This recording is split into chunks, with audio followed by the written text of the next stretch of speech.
Hi, it's Christina at Cemetery of Choice, and today is August 20th. And can you imagine not even knowing that your daughter was pregnant and getting a phone call out of the blue that she was dead from a botched abortion? Just as that happened to Eileen Smith in 2007, that happened to John Heidenway in 1918.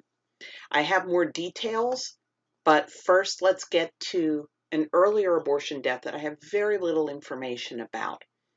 On August 20th, 1913, a 20-year-old woman named Emma, who was a clerk, died in Chicago from an abortion that was evidently perpetrated that day at the office of Dr. Otis Walker.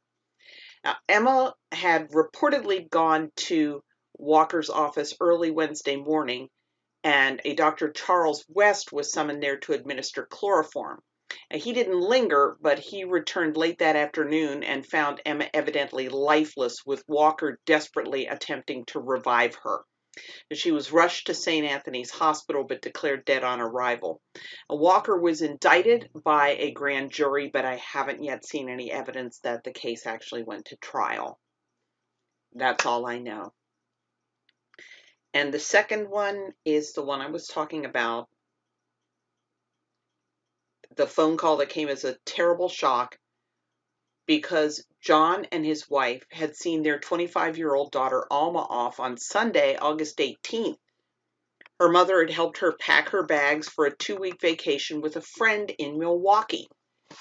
Now, Alma had seemed happy about the trip, seemed perfectly fine.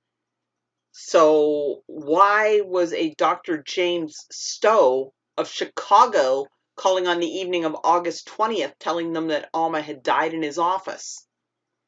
So Alma's parents thought that was a little odd, and they contacted the police.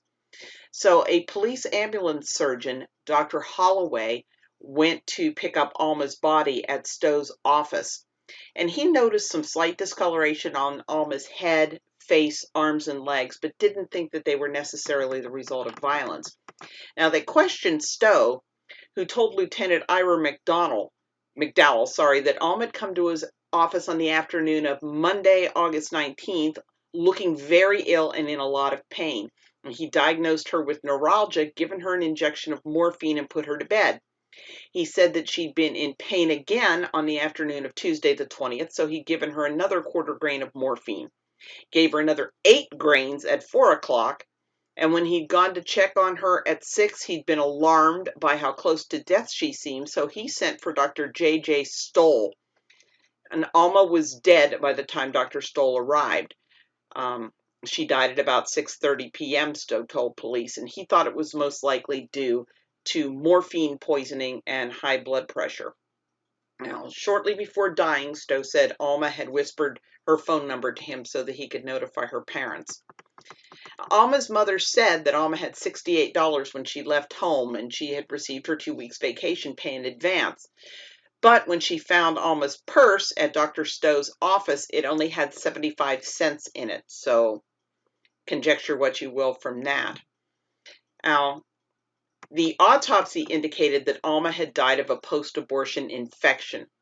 2 detectives arrested Stowe, then released him on bond pending an inquest. And Alma's mother said that although Alma had been treated in the past for high blood pressure, she'd been otherwise healthy.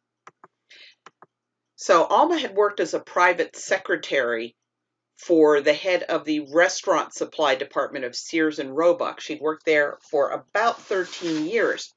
Another Sears employee named Fred at some point was identified as the man responsible for Alma's pregnancy. He worked in the express department, and I've been unable to tell how old he was. One source said he was around 24 years old, and another said he was around 38 years old. That's how hard it can be to find accurate information. He was a married man. Now, Alma's brother testified that Alma and Fred had been romantically involved, that Fred had visited with her at their home and had taken Alma out. But Alma's parents hadn't known about the relationship, evidently. They told the police that she hadn't any sweethearts. 2 women were questioned at Alma's death, and Dr. Stowe and Fred And one of the women questioned went to trial, but they were acquitted on May 29th, 1919, for reasons I haven't been able to determine. Like, share, and subscribe. Get me monetized so I can go to Chicago, read through all these documents, and get down to what really happened in these cases.